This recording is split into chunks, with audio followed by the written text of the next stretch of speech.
Hello friends, this is Pinky. Welcome to logical thinking. I hope आप सब अच्छे होंगे, मस्त होंगे, तंदुरुस्त होंगे। आज मैं टीजीटी मैथ वालों बच्चों के लिए क्या लेके आई हूँ, 2020 का पेपर लेके आई हूँ। आई होप आपको ये पसंद आएगा, क्योंकि 2-3 मैंने सेट कराए हैं। अगर आपने देखा होगा तो 2022 का करा दिया, 2021 का करा दिया और 2020 का आज हम करने वाले हैं।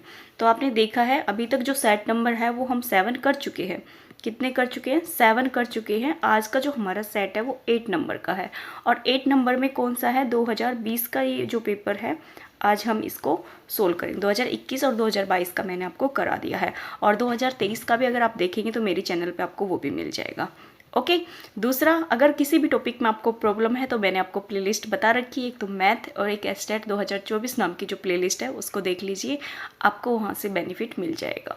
दूसरा, आप मेरे चैनल पे नए हैं तो सब्सक्राइब कर दीजिए, और बेल आइकन है उसको भी प्रेस कर लेना, ताकि जब भी मैं वीडियो डालूँ तो आपके पास नोटिफिकेशन पहुँच जाए।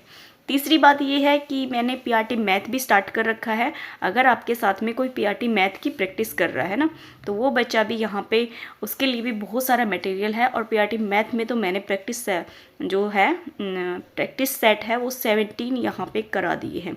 काफ़ी अच्छा जो है मटेरियल आपके पास है। अगर आप मैथ देना चाहते हो, इतने सारे जो प्रीवियस ईयर पेपर है इनसे निकल जाओगे तो आई थिंक इनमें आपको कोई भी प्रॉब्लम नहीं आएगी, जो 2024 में पेपर होने वाला है। फिर भी अगर ये लगता है कोई टॉपिक हमारा छूट गया है और हमें उसमें प्रॉब्लम है, तो आप मैथ नाम की जो प्लेलिस्ट है उसमें जाइए। आपको A to Z तक के सिलेबस मिल जाएगा, मतलब A to Z तक का जितने भी चैप्टर हैं वो सारे मिल जाएंगे, और बहुत अच्छे से करा रखा है। इसमें मैंने 0 से लेकर हाई लेवल तक करा रखा है। एस्टेट 2024 की जो प्लेलिस्ट है उसमें थोड़ा सा जो लेवल है वो स्टार्टिंग से ही अच्छा है, बेसिक उसमें नहीं मिलेगा आपको। ओके, तो उनको भी बता दीजिए। यहाँ पे जो प्रैक्टिस है वो पीआरटी मैथ की भी हो रही है और टीजीटी की भी हो रही है। साथ में जो कॉमन है, कॉमन में भी मैंने करीब यहाँ पे 10 वीडियो अपलोड कर रखी है, जिसमें कॉमन में क्या है, मैथ है, रीजनिंग है और हरियाणा जीके है। तो इन 10 वीडियो से भी आपको बहुत बेनिफिट मिल जाएगा। अब पीआरटी के मेरे पास थोड़े कम ही सेट बचे हुए हैं, तो जैसे ही वो सेट ख़त्म होते हैं तो मैं यहाँ पे कॉमन फिर से कराना स्टार्ट करा दूँगी। ओके, तो फिर भी आपको 2 वीडियो मिलेगी, और जो कॉमन होगा वो टीजीटी, पीजीटी और पीआरटी तीनों लेवल्स के लिए बहुत इंपॉर्टेंट रहने वाला है। ओके, तो टाइम वेस्ट ना करते हुए और अपनी टॉपिक स्टार्ट कर लेते हैं। जैसा मैंने आपको बताया है कि आप मेरे चैनल पे नए हैं तो सब्सक्राइब कर देना, और अपने दोस्तों को भी ज़रूर बता देना कि यहाँ पे जो प्रैक्टिस है वो मैथ की चल रही है। जो नहीं बोलते उनको आप शेयर कर देते हैं, मेरी वीडियो नहीं शेयर करते, बट कोई बात नहीं, आप भी पढ़ रहे हैं तो बहुत अच्छी बात है। किसी और को भी पढ़ा दोगे तो भी अच्छी बात है ना। चलो, 14 मीटर ऊंचाई वाले वृत्ताकार बेलन के आधार की त्रिज्या 3 सेंटीमीटर है, 3 मीटर है। बेलन का संपूर्ण पृष्ठीय क्षेत्रफल आपसे पूछा है। यहाँ पे टोटल सरफेस एरिया पूछा है, और बेलन की ऊंचाई दे रखी है और साथ में त्रिज्या दे रखी है। तो टोटल सरफेस एरिया क्या होता है बेलन का? बेलन मतलब सिलेंडर, सिलेंडर का क्या होता है? 2 पाई r इंटू में r प्लस में h होता है। तो यहाँ से ले लेंगे 2 इंटू में 22/7 हो जाएगा। r की वैल्यू कितनी है? 3। त्रिज्या कितनी है? 3, और 3 प्लस में 14 कितना हो जाएगा हमारे यहाँ पे? 17। अब आप देख रहे हैं कि कोई भी यहाँ पे सॉल्यूशन नहीं होगा, मतलब जो है कटेगा नहीं, तो जो मल्टीप्लाई है वो आपकी ज़्यादा जाएगी। तो यहाँ पे देखो, ये हो जाएगा 22 दूनी 44, 44 को 3 से करेंगे तो कितना आ जाएगा? 4 × 12, 4 × 12 13, यहाँ पे 17 अपॉन में कितना आ जाएगा? 7। ठीक है, अब देखो 132 को हम मल्टीप्लाई कर देते हैं 17 से। 7 दूनी 14, 1 7 21 और 1 22 हो जाएगा, 2 बचेगा, 7 एकम 7 और 2 9, 2 3 1, ये 4, ये 4, ये हमारा 12 और ये 2, 244। 244 बटे कितना आ जाएगा? 7। अब देखो 7 से करेंगे तो 7 × 21। अब देखो 3 किसकी स्टार्टिंग में? 3 यहाँ 2 ऑप्शन में है, फर्स्ट और सेकंड में। 7 × 21, 1 बचेगा, 7 दूनी 14। तो देखो ऑप्शन नंबर जो हमारा सी है ना, ये सही हो जाएगा और यही आंसर है। आप मल्टीप्लाई करके भी देख सकते हैं। अगर आपको ये लगता है कि मैंने फॉर्मूला जो लगाया वो बिल्कुल करेक्ट है, उसमें कोई मिस्टेक नहीं है, तो आप मेरी तरीके से भी कर सकते हैं। नेक्स्ट क्वेश्चन देख लेते हैं हम यहाँ पे। एक समकोणीय समद्विबाहु त्रिभुज के कर्ण की लंबाई होगी यदि एक भुजा दे रखी है 4√2 सेंटीमीटर, 4√2 सेंटीमीटर। समकोण समद्विबाहु मतलब एक राइट एंगल ट्रायंगल है और वो भी क्या है, इक्विलेटर है, और उसकी कर्ण की लंबाई पूछी है और एक भुजा दे रखी है 4√2। अगर एक ये है तो समद्विबाहु है, तो इसका मतलब दो साइड्स इक्वल है, तो 4√2 हो जाएगी। अब इसने इसकी लंबाई पूछी है, तो इसके लिए हम क्या करेंगे, फॉर्मूला लगाएंगे। कौन सा, राइट एंगल ट्रायंगल का। तो यहाँ पे राइट एंगल ट्रायंगल का क्या हो जाएगा, 2 टाइम ऑफ, अगर नॉर्मली लगाएंगे तो हमारा क्या हो जाएगा, यहाँ पे हाइपोटेनस का स्क्वायर इक्वल टू बेस का स्क्वायर प्लस में परपेंडिकुलर का स्क्वायर। तो यहाँ पे हाइपोटेनस निकालना है, तो 4√2 और 4√2, चलो लिख ही देते हो, 4√2 का स्क्वायर प्लस में 4√2 का स्क्वायर हो जाएगा। तो यहाँ स्क्वायर ओपन करेंगे तो 16, ये हमारा 2, यहाँ पे भी 16 और ये हमारा 2, बीच में किसका सिंबल आएगा, प्लस का।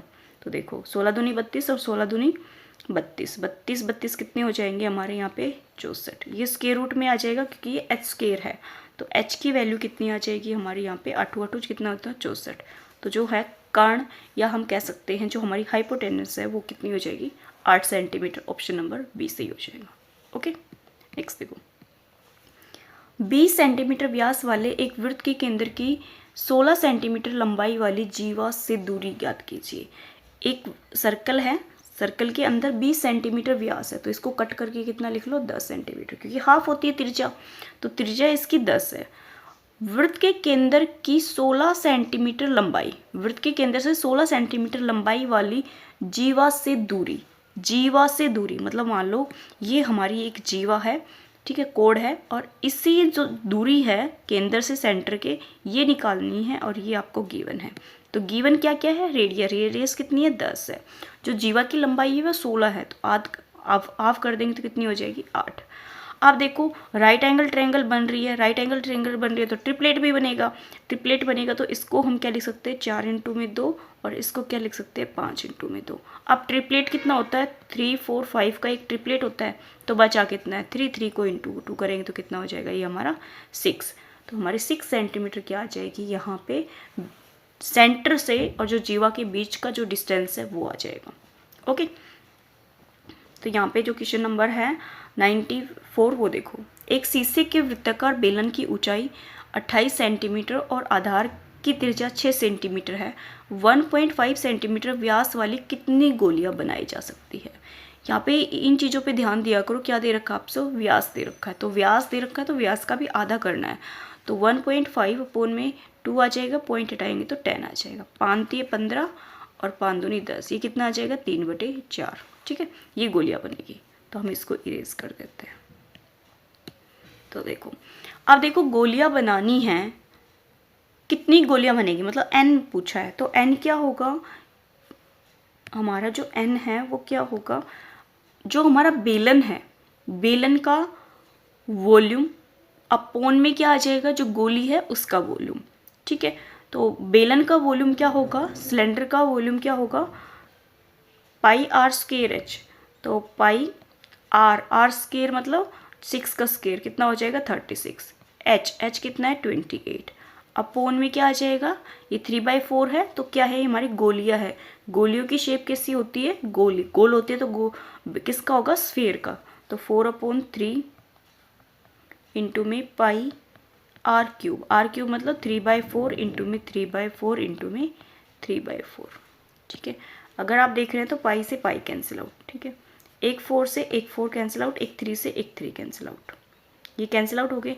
यहाँ पे जो ये 4 4 है ये ऊपर चले जाएंगे, है ना, तो देखो 36 इंटू में 28 इंटू में क्या आ जाएगा, 16, 4 4 से 16 आ जाएगा, अपोन में कितना बचेगा, 3 इंटू में 3, 3 से काट दो, 3 एकम 3, 3 दूनी 6, 3 से काटेंगे तो 3 चौके 12। यूनिट डिजिट से देखो, 4 8 32, 2 6 दूनी 12, तो यहाँ पे जो यूनिट डिजिट है 2 की आ रही है, 2 2, और ये दोनों क्या हो जाएंगे, कैंसिल आउट, तो यहाँ मल्टीप्लाई ही करनी पड़ेगी हमें।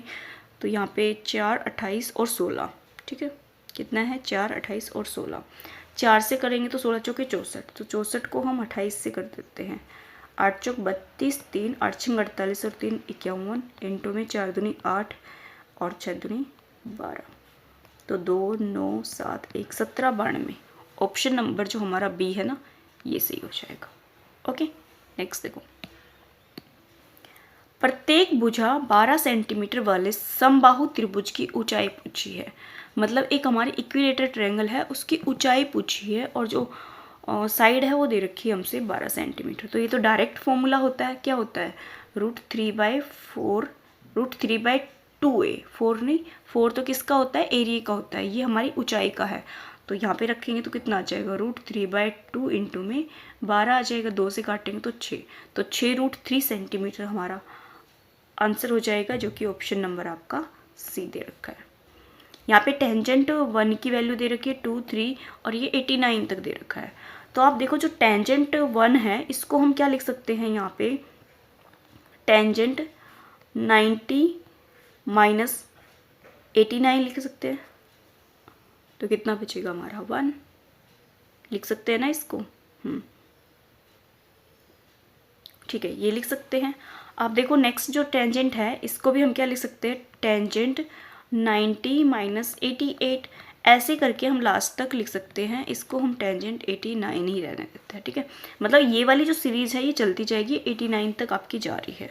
तो आप देख पा रहे हैं जो टेंजेंट के साथ में अगर 90 आ जाता तो ये चेंज कर देता है, ये कोट कितना हो जाएगा 89 डिग्री, यहाँ पे भी कोट कितना हो जाएगा 88 डिग्री, है ना, ऐसे चल जाएगा। और यहाँ से भी जो वैल्यू है वो भी रहेगी। तो यहाँ एक बीच में जो पॉइंट होगा उससे इधर लेंगे तो ये कोट में मिलेंगे और इससे इधर लेंगे तो ये हमारी टेंजेंट में मिलेंगे। तो देखो एक एक मल्टीप्लाई में है सब, तो यहाँ टेंजेंट 89 है, तो टेंजेंट 89 को हम टेंजेंट कोट 89 को हम टेंजेंट 89 के साथ लेंगे तो क्या हो जाएगा, मल्टीप्लाई। क्यों, क्योंकि जो कोट थीटा होता है और जो टेंजेंट थीटा होता है वो कितना होता है, 1। यहाँ पे जो थीटा है उनकी वैल्यू बिल्कुल सेम होना चाहिए, क्योंकि कोट थीटा को हम क्या लिख सकते हैं, 1 में टेंजेंट, तो टेंजेंट से टेंजेंट कैंसिल आउट हो जाएगा।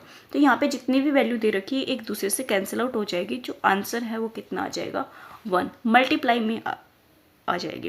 कहने का मतलब ये है, आपको अगर मैं शॉर्ट में बताऊँ, सिंपल में बताऊँ, जैसे कि हमारा 4/3 है और दूसरी वैल्यू कितनी आ जाएगी 3/4, तो यहाँ से यहाँ कैंसिल आउट, यहाँ से यहाँ कैंसिल आउट, तो आपका आंसर कितना आ जाएगा, 1। ओके, नेक्स्ट देखो।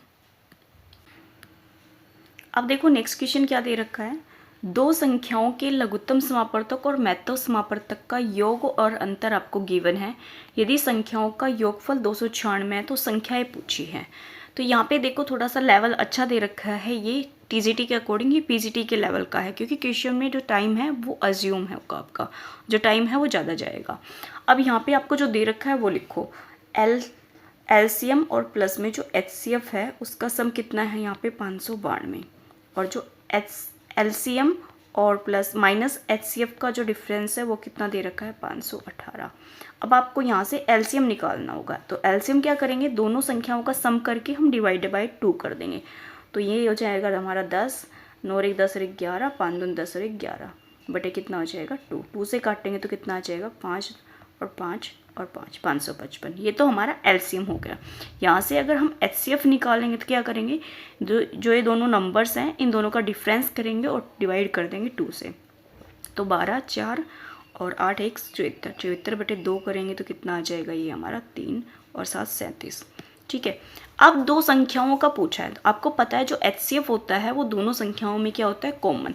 अगर एक संख्या हम ए मान ले और दूसरी संख्या बी मान ले और उन दोनों का योग कितना दे रखा है 296, तो यहाँ पे 37 प्लस में ए कर देंगे और 37 प्लस में बी कितना हो जाएगा 296।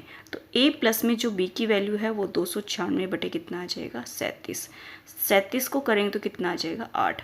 अब 8 के हमें दो ऐसे फैक्टर करने हैं जिसके अकॉर्डिंग हमारा आंसर आ जाए, है ना, मतलब 8 के फैक्टर नहीं करने, दो नंबर्स ऐसे लेने हैं जिनका सम करे तो 8 आए। तो पहले तो 1 और 7 ले लो, 1 और 7 ले रहे हैं तो 1 को अगर 37 से मल्टीप्लाई कर रहे हैं तो हमारा आंसर आपको कहीं पे भी नहीं दिख रहा। इसका मतलब 1 और जो 7 है वो तो आंसर नहीं होगा, मतलब इसके दो वैल्यू है जो संख्या है वो नहीं होगी, तो हमें यहाँ पे अलग लेना होगा। अलग लेंगे तो देखो यहाँ पे 3 और 8 लेके देखो, 3 और 5 लेके देखो, तो 37 को, तो जो संख्याएं हैं इनको हम किससे मल्टीप्लाई करेंगे यहाँ पे 37 से, तो 37 से करेंगे तो देखो 3 7 21, 2 बचेगा, 3 3 9, 9 और 2 कितने हो जाएंगे हमारे 11, 111 हमारे यहाँ पे आंसर में दे रखी है।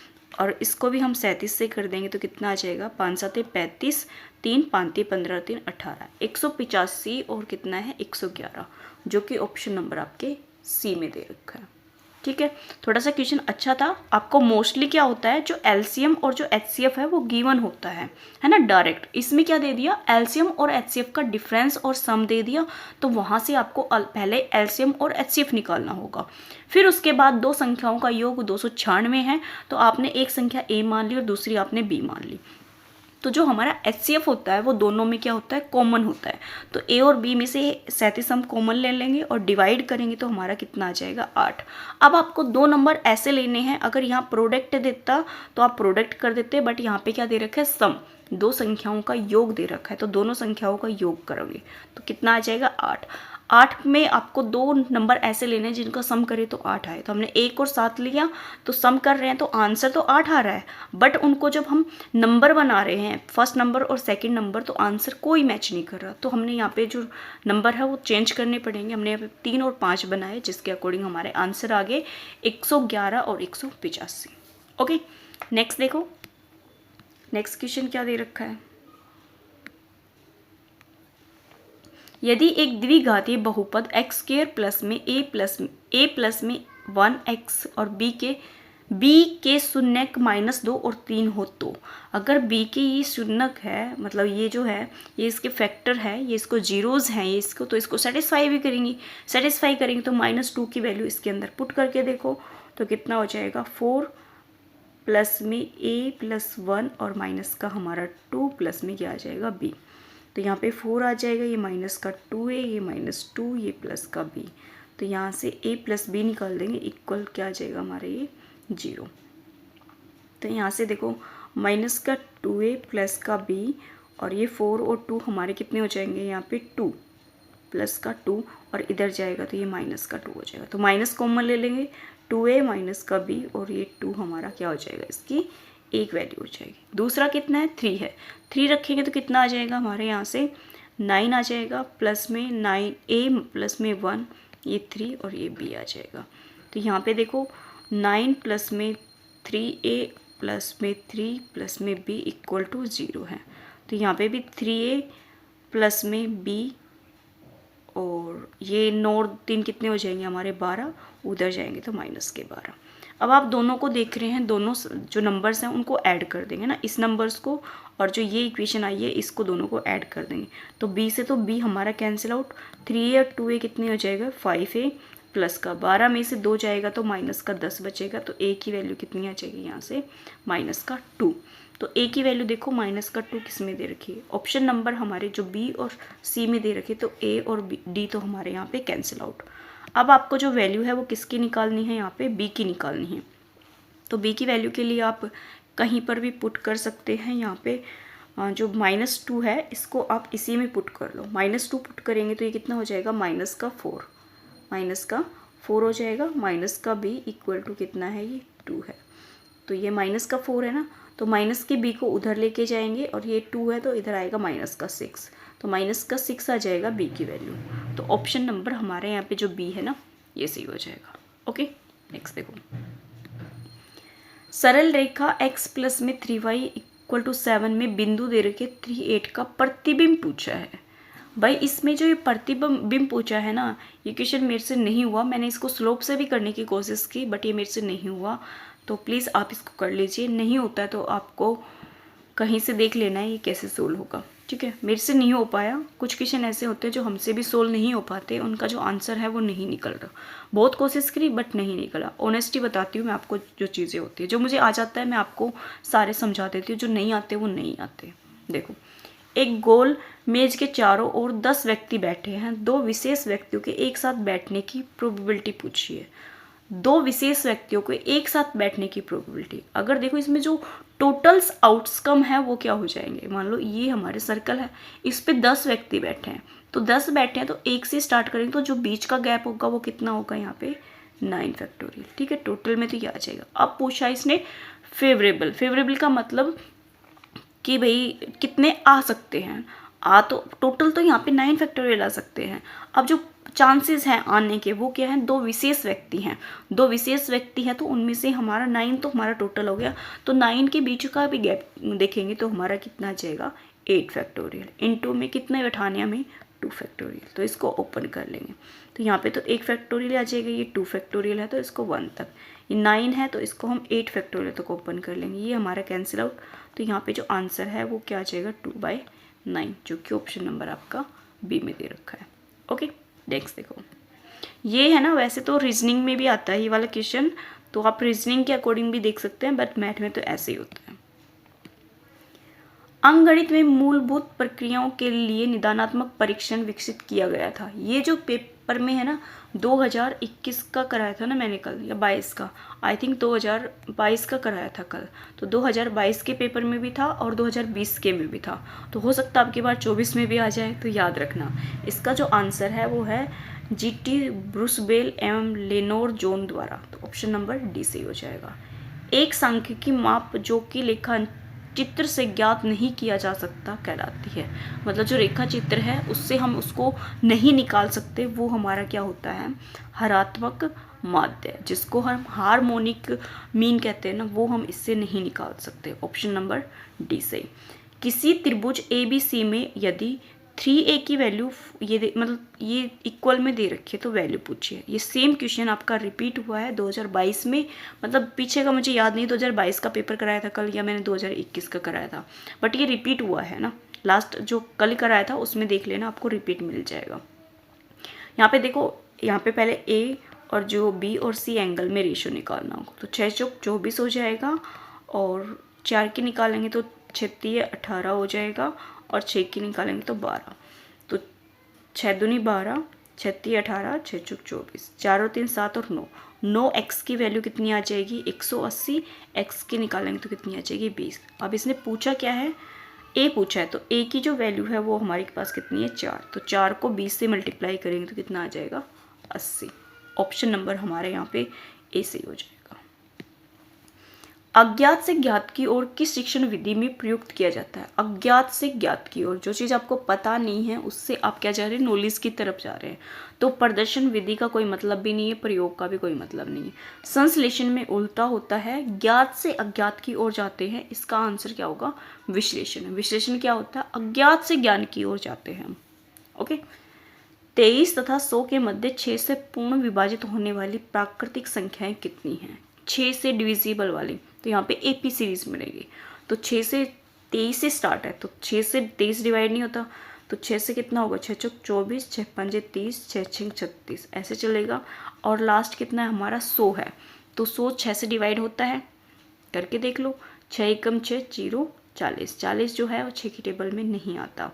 इसका मतलब यहाँ पे कितना आएगा 9 आएगा, 9 आएगा तो 6 आएगा, कितना बचेगा 3, तो यहाँ पे कितना होना चाहिए 6 6 3, तो यहाँ पे कितना आ जाएगा 96। लास्ट नंबर कितना है हमारे यहाँ पे 96, और A कितना है हमारे यहाँ पे 24, प्लस में n-1D कितना आ जाएगा यहाँ पे 6, तो 96 इक्वल टू 24 प्लस में 6n माइनस का 6, तो 96 माइनस 24 में से 6 जाएगा तो हमारा कितना बचेगा 18, 18 इधर आएगा तो किसका हो जाएगा माइनस का, इक्वल टू कितना आ जाएगा 6n, तो n की वैल्यू कितनी आ जाएगी 16, 16 में से 8 जाएगा तो 8, 8 में से 1 जाएगा तो 7, अपॉन में क्या आ जाएगा 6, 6 से काटेंगे तो कितना आ जाएगा 6 कम 6, 6 6 दूनी 12, 36 18, तो यहाँ पे जो n है वो कितना आ जाएगा 13, जो कि ऑप्शन नंबर C में दे रखा है। ओके, अब यहाँ पे नेक्स्ट देख लेते हैं हम लोग।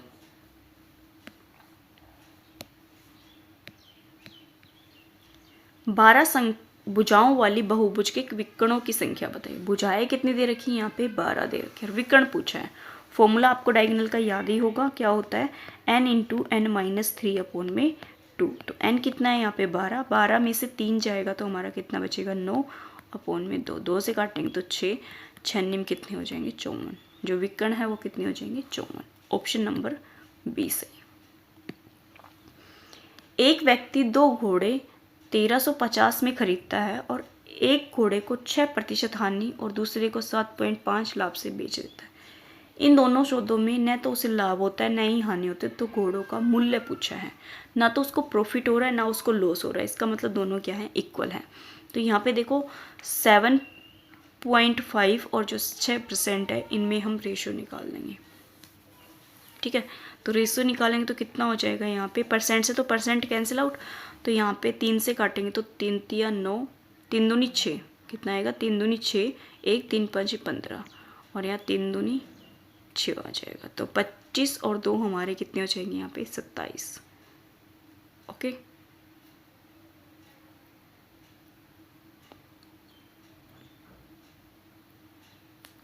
एक सेकेंड रुको, यहाँ पे मुझे लग रहा है, देखो पॉइंट हटाएंगे तो कितना आ जाएगा 75 आ जाएगा, और ये हमारा 60 आ जाएगा पॉइंट हटाएंगे तो 5 से काटेंगे तो कितना आ जाएगा, ये 5 दूनी 5 एकम 5, कितना बचेगा 2, 5 25, और 5 एकम 5, 5 दूनी 10, 3 से काटेंगे तो कितना हो जाएगा ये हमारा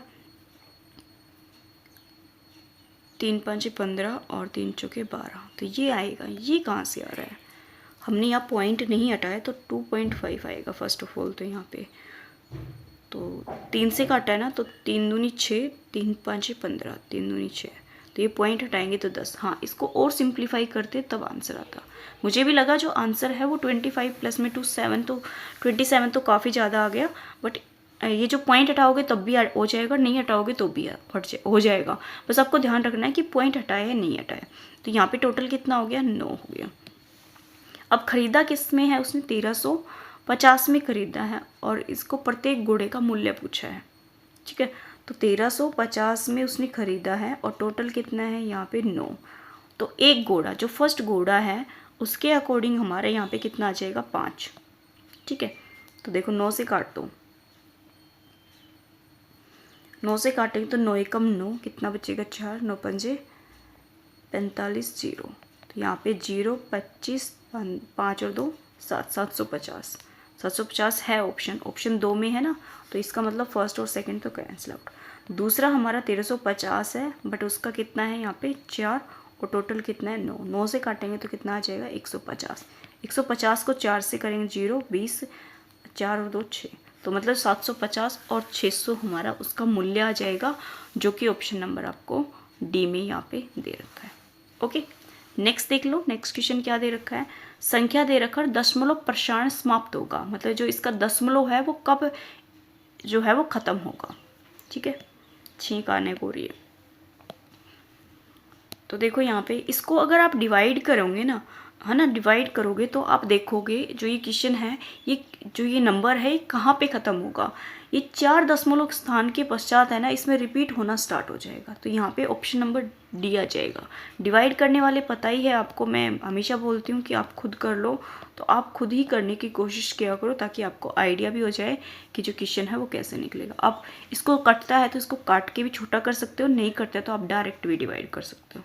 ओके, नेक्स्ट देखो, यदि घन के एक फलक का क्षेत्रफल उसी फलक के परिमाप का 1.5 गुना है तो घन का आयतन बराबर होगा। एक घन के एक फलक का क्षेत्रफल, ठीक है, घन का क्षेत्रफल क्या होगा, उसी फलक के परिमाप का 1.5 गुना है। अगर फलक के परिमाप का, तो जो घन होता है उसका पेरीमीटर क्या होता है, घन का 4a होता है ना।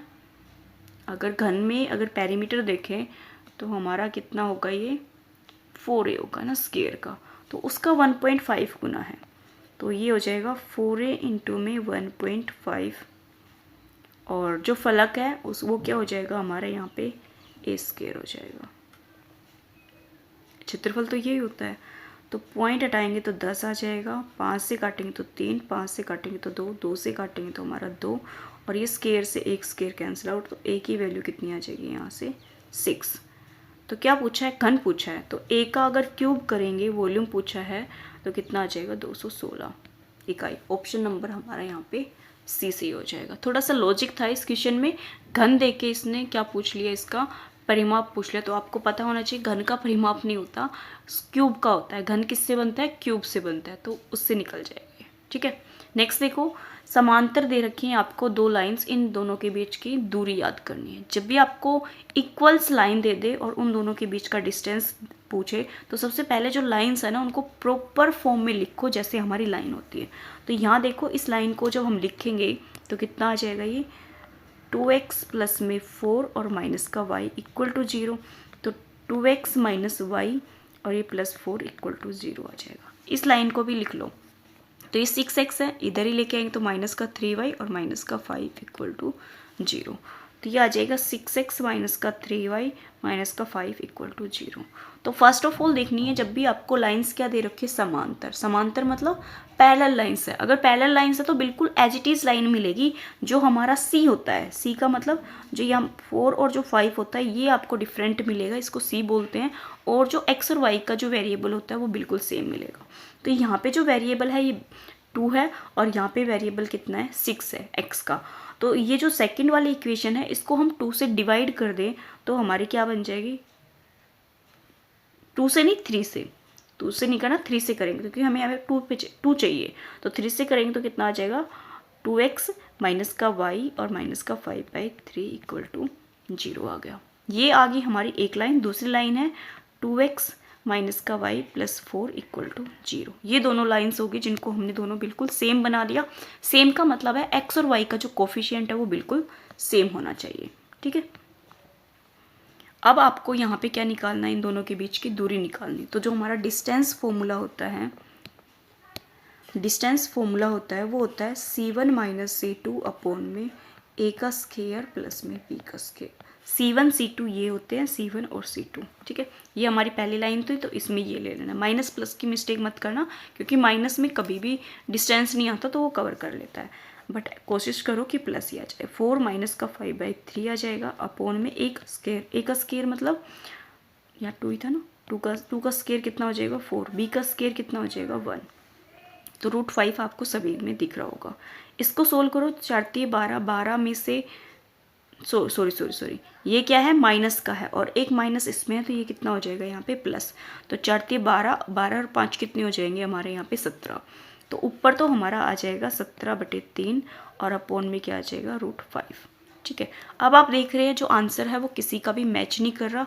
तो यहाँ पे 17 और जो अपॉन में √3 और 5 है इसमें हम रेशनलाइज कर देंगे √5 से। तो ऊपर कितना आ जाएगा 17 √5 अपॉन में 3 यहाँ से आ जाएगा और इन दोनों से कितना आ जाएगा 5, तो 3 × 5 = 15। 17 √5 अपॉन में 15। ऑप्शन नंबर जो हमारा बी है ये सही हो जाएगा। ये डिस्टेंस फॉर्मूला आपको याद रखना है, इंपॉर्टेंट भी है और क्वेश्चन भी इस पे आता है। नेक्स्ट देखो, एक ABC त्रिभुज दे रखी है और उसमें A पे समकोण है तो टेंजेंट B और टेंजेंट C की वैल्यू पूछी है। तो इसका मतलब जो एंगल है वो अलग अलग है। तो यहाँ पे हम एक ट्रायंगल बना लेते हैं। B पे क्या है, समकोण है, तो ये हमारा A हो जाएगा और ये हमारा C हो जाएगा, जो कि हमने गलत लिखा है। क्या आएगा, B पे नहीं A पे समकोण है तो ये A आएगा, ये B आएगा और ये हमारा C, ये राइट एंगल है। तो टेंजेंट B पूछा है तो टेंजेंट B हमारा ये होगा। तो इसके अकॉर्डिंग जो बेस है, तो टेंजेंट B में का जो बेस है वो क्या होगा, AB और क्या हो जाएगा हमारा AC। ठीक है, और टेंजेंट C ले लेंगे एंगल, तो हमारा क्या हो जाएगा यहाँ पे, इसके अकॉर्डिंग बेस ये हो जाएगा AC अपॉन में AB। इन दोनों की मल्टीप्लाई करनी है एक दूसरे की। तो यहाँ आ जाएगा AB अपॉन में AC, ये आ जाएगा AC अपॉन में AB। आप देख रहे हैं दोनों रेसिप्रोकल है तो कट जाएंगे, आंसर कितना आ जाएगा 1। नेक्स्ट देखो, भुजा 13 सेंटीमीटर और एक विकर्ण 10 सेंटीमीटर वाले समचतुर्भुज का क्षेत्रफल बताइए। मैं आपको हमेशा बताती हूँ जो हमारी रोम्बस होती है वो मोस्ट इंपॉर्टेंट है, उससे फॉर्मूला ना, उससे एक क्वेश्चन पूछा जाता है। अब देखो मैं इसको डायरेक्ट ही कराती हूँ। यहाँ पे ये हमारी क्या हो जाएगी, एक राइट एंगल ट्रायंगल बन जाती है रोम्बस में। ठीक है, आपको ये ध्यान रखना है, ये हमारे डायगोनल होते हैं और ये हमारी साइड होती है। ये साइड है और ये दोनों डायगोनल है। तो यहाँ पे देखो भुजा 13 सेंटीमीटर है, 13 सेंटीमीटर है, विकर्ण एक 10 है तो 10 का आधा करेंगे तो कितना हो जाएगा 5। अब आपको पता है ट्रिपलेट कौन सा, 5 12 13, तो यहाँ पे जो ट्रिपलेट है वो कितना आ जाएगा 12। ठीक है, 12 आ गया। अब इसने एरिया पूछा है, तो जो हमारी क्या बोलते हैं ये समचतुर्भुज होती है, इसका जो एरिया होता है वो होता है 1/2 डायगोनल 1 इंटू में डायगोनल 2। अब 1/2 तो ठीक है, डायगोनल 1 कितना दे रखा हमसे 10 सेंटीमीटर, और जो हमने निकाला है वो 12 वो हाफ है डायगोनल, उसका डबल करेंगे तो कितना हो जाएगा 24। 2 से काटेंगे तो कितना आ जाएगा 12, तो 120 हमारा क्या आ जाएगा यहाँ पे एरिया, जो कि ऑप्शन नंबर आपका डी सही हो जाएगा। यहाँ पे बिंदु दे रखे हैं नेक्स्ट में, और पूछा है ये संरेखी है। संरेखी का मतलब ये क्या है, कोलिनियर पॉइंट है। क्या है, कोलिनियर। कोलिनियर है तो इनका एरिया कितना मिलेगा आपको, 0। तो यहाँ पे इसकी वैल्यू पूछी है तो निकाल दो। इसको हम कई तरीके से निकाल सकते हैं कोलिनियर को, जो आपको बेस्ट लगे वो कर लो। हम इसको मैट्रिक्स से भी कर सकते हैं और इसको एरिया के फॉर्मूला जो होता है उससे भी कर सकते हैं ना। तो देखते हैं, मैट्रिक्स से कर ले अब की बार। एरिया जो है वो हो जाएगा हमारा 0 इक्वल किसके आ जाएगा, दे देखो A 0 0 B 1 और 1, और ये तीनों क्या हो जाएंगे 1। ए के रिस्पेक्ट में देखो, ए के रिस्पेक्ट में क्या हो जाएगा, ये रो 0 और ये कॉलम 0। तो यहाँ पे तो क्या हो जाएगा B और ये माइनस का 1, फिर माइनस का 0 आएगा तो 0 तो वैसे ही हो जाएगा। तो ओनली प्लस के रिस्पेक्ट में देख लो, ये 0 हो जाएगा, ये 0, ये 0 और ये क्या हो जाएगा माइनस का B, और इक्वल टू क्या आ जाएगा 0। तो ये तो हो जाएगा AB माइनस A प्लस का माइनस का B इक्वल टू 0। किसकी वैल्यू निकालनी है यहाँ पे, यहाँ पे वैल्यू ही निकालनी है ये। तो ये कैसे निकलेगा, इन दोनों में से हमने A कॉमन ले लिया तो ये हो जाएगा B माइनस 1। अजीब सी वैल्यू आ रही है ना इसमें, तो चलो देखते हैं। ये माइनस का B इक्वल टू 0, ये जो माइनस का B है इसको हम इधर ले आएंगे तो ये हमारा किसका हो जाएगा, प्लस का B। तो A और B माइनस 1 कितना हो जाएगा हमारा B। ये तो नहीं आया जो इसने पूछा था ना, बट बनना हमारा कुछ ऐसा ही चाहिए था। ये जिसने देखो एक रो और एक कॉलम दोनों सेम हो जाते तो वैसे भी डिटर्मिनेंट तो 0 हो जाता है। तो इस वाले से मेथड से ये नहीं होगा, मैट्रिक्स वाले से। हमारा जो मेथड है हम इससे ही इसको सोल्व करते हैं। या तो आप उसी मेथड से सोल्व कर लो, या आप इसमें स्लोप से भी सोल्व कर सकते हैं। स्लोप का होता है ना एक पणता, जिसको हम पणता बोलते हैं, परिणता बोलते हैं ना। स्लोप से और करके देखो। स्लोप से क्या होता है, जो B में से मतलब x क्या होता है, x नहीं y2 में से y1 को माइनस करेंगे 0, और x में से करेंगे तो 0 माइनस का a आ जाएगा। इक्वल किसके आ जाएगा, इसमें से माइनस करेंगे तो 1 माइनस b आ जाएगा, अपॉन में 1 माइनस 0 आ जाएगा। तो इसको सोल्व करके देखो, तो ये तो b अपॉन में माइनस का a हो जाएगा, और ये हो जाएगा 1 माइनस b अपॉन में 1। क्रॉस मल्टीप्लाई करेंगे तो कितना हो जाएगा, b इक्वल टू माइनस का a माइनस माइनस का प्लस का ab। तो अभी भी मेरा तो कुछ ऐसा ही आ रहा है ना। तो देखो यहाँ पे क्या हो जाएगा हमारा, इसको अगर हम सोल्व करेंगे तो यहाँ पे इसको सोल्व करेंगे तो क्या हो जाएगा, ये इसको इधर लेके आएंगे तो a प्लस में b इक्वल टू क्या आ जाएगा ab। तो हमें ये बनाना है ना, तो ab को इसके अपोन में ले आएंगे, a प्लस में b अपोन में ab हमारा क्या हो जाएगा 1। ये निकालना था इसमें, जो कि ऑप्शन नंबर आपका सी हो जाएगा। निकालना क्या था समझ में नहीं आ रहा था ना, क्योंकि ये सोल्व ही नहीं हो रहा था कैसे भी करके। इसमें कुछ वैल्यू दे रखी हो तो अलग बात होती, बट कोई बात नहीं, उससे मैट्रिक्स से नहीं होगा। और आई थिंक अब तो मुझे लग रहा है मैट्रिक्स से भी हो जाएगा। मुझे ये समझ में नहीं आ रहा था इसमें आंसर कैसे निकलेगा, इसका ए और बी में आंसर मिलेगा, बट इसको करके देखना, आपका मैट्रिक्स से भी निकल जाएगा। ओके, नेक्स्ट देखो, निम्न में से कौन सा अभिकर्मित अनुदेशन का सिद्धांत नहीं है। दोबारा से आया हुआ क्वेश्चन है, तो जो पेडागोजी होती है वो हमारी रिपीट होती है। तो आप देख सकते हैं यहाँ पे 2022 के पेपर में और 2020 के पेपर में रिपीट हो रखी है। सेम क्वेश्चन 2022 में आए थे, सेम क्वेश्चन 2020 में आए थे।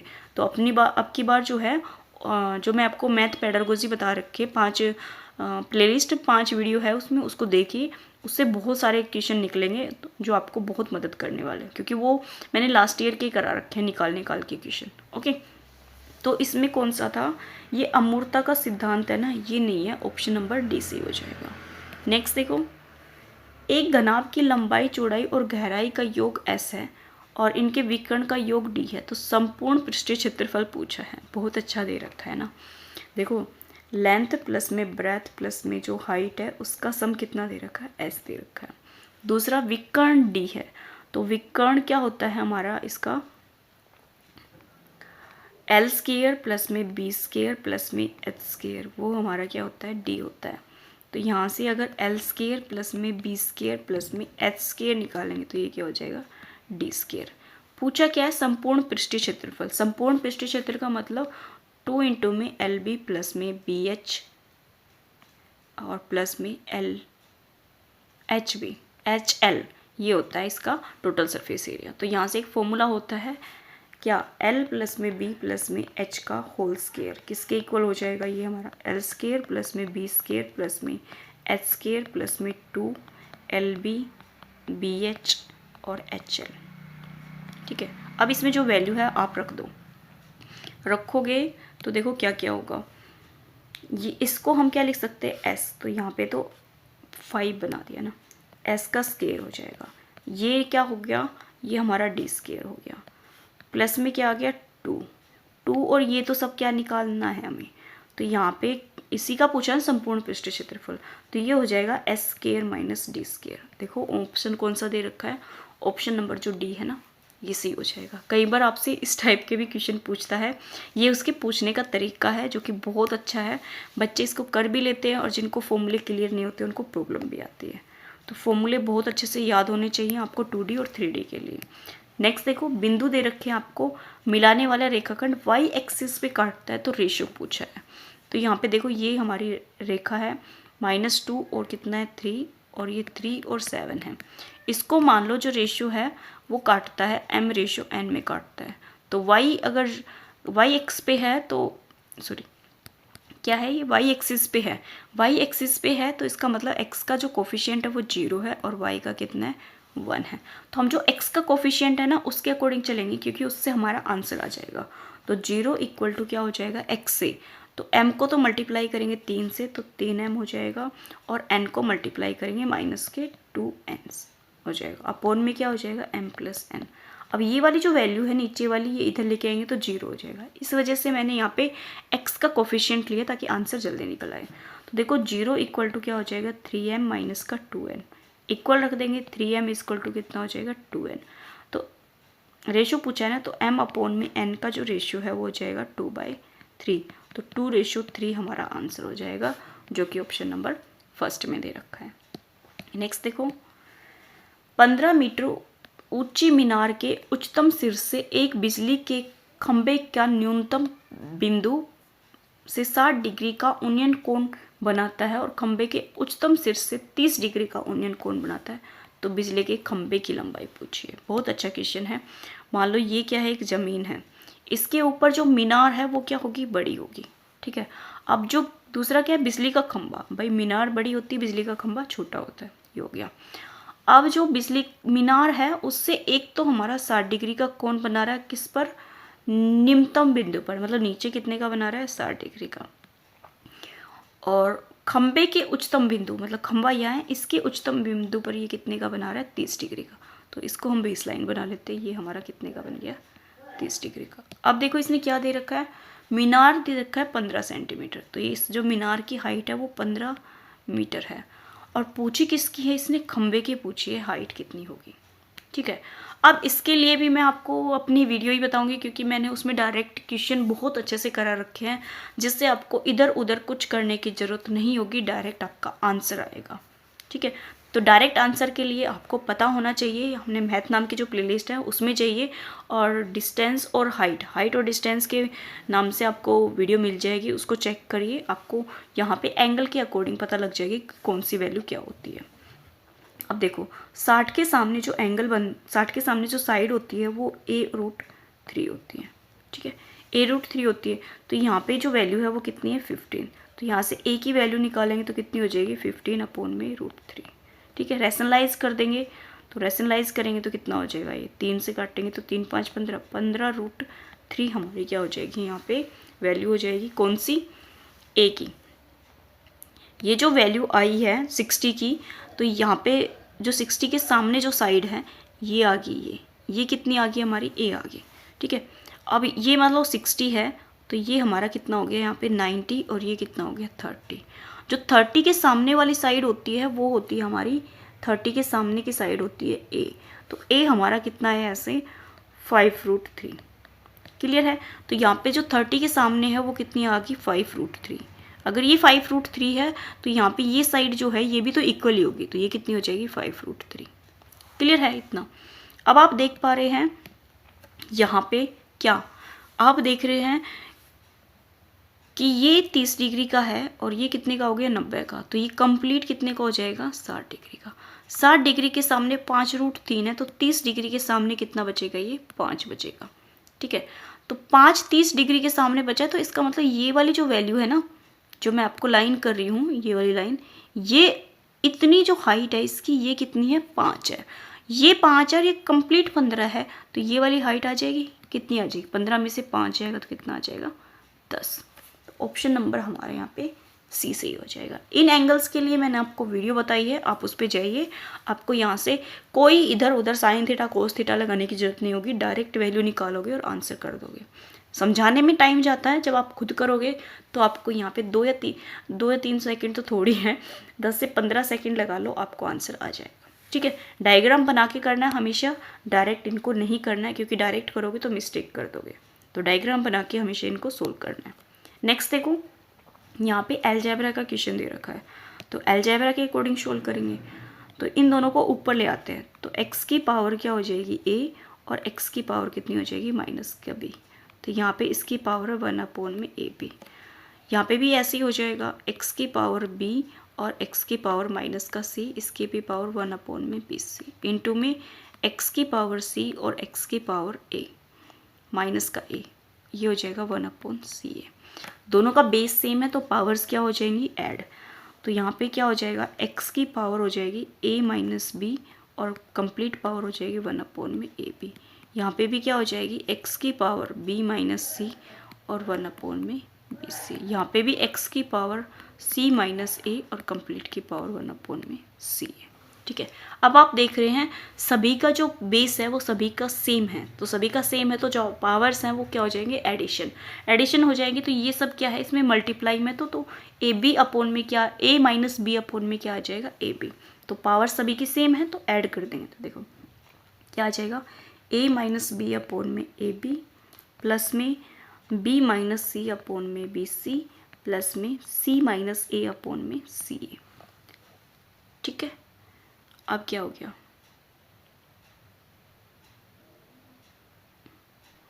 अब कुछ भी नहीं हुआ, अब क्या करना है, इसको सोल्व करना है। ठीक है, सोल्व करेंगे तो आप यहाँ पे एलसीएम ले लेंगे, ए बी बी सी सी ए। तो यहाँ पे एलसीएम ले लो, ए बी और सी, एलसीएम ले लिया, आंसर तो 1 आएगा, इतना कन्फर्म है। हमने ये देखना है कि गलत तो नहीं कर दिया। ये माइनस करेंगे तो बेस सेम है, तो a माइनस बी आ जाएगा इनकी पावर का। ठीक कर रहे हैं, चलो यहाँ पे ए बी सी हमने एलसीएम ले लिया, तो ए बी है तो सी बचेगा, तो सी से मल्टीप्लाई करेंगे तो क्या आ जाएगा, ए सी माइनस बी सी प्लस में, यहाँ बी सी है तो ए बचेगा, ए बी माइनस में क्या हो जाएगा ए सी प्लस में, यहाँ सी ए है तो बी बचेगा, तो B C minus A B बचेगा। अब देखो इनमें से कौन सा कट रहा है, बी सी देखो, बी सी से बी सी कट रहा है, ए सी से ए सी कट रहा है और बी से ए बी कट रहा है, तो इसका मतलब 0 अपॉन में क्या आ गया ए बी सी। तो ये हमारा क्या हो जाएगा यहाँ पे 0। ऑप्शन नंबर बी सही हो जाएगा, 1 आंसर नहीं आएगा। नेक्स्ट देखो, चांसेस इसमें 1 के आने के ज़्यादा होते हैं क्योंकि इस टाइप के क्वेश्चन में 1 ही आता है लगभग, पर ओवर कॉन्फिडेंस में नहीं रहना है, क्वेश्चन को अच्छे से सोल्व करना है। समीकरण दे रखा है के द्वारा प्रदर्शित सरल लंबतम होती है, मतलब जो परपेंडिकुलर है वो पूछी है। तो परपेंडिकुलर का तो आपको पता ही होगा, यहाँ पे जो कोफिशिएंट होता है उसमें क्या होता है a प्लस में h इक्वल टू 0। तो ऑप्शन नंबर जो हमारा डी है ना, ये सही हो जाएगा। ये चीज़ें आपको पता होनी चाहिए।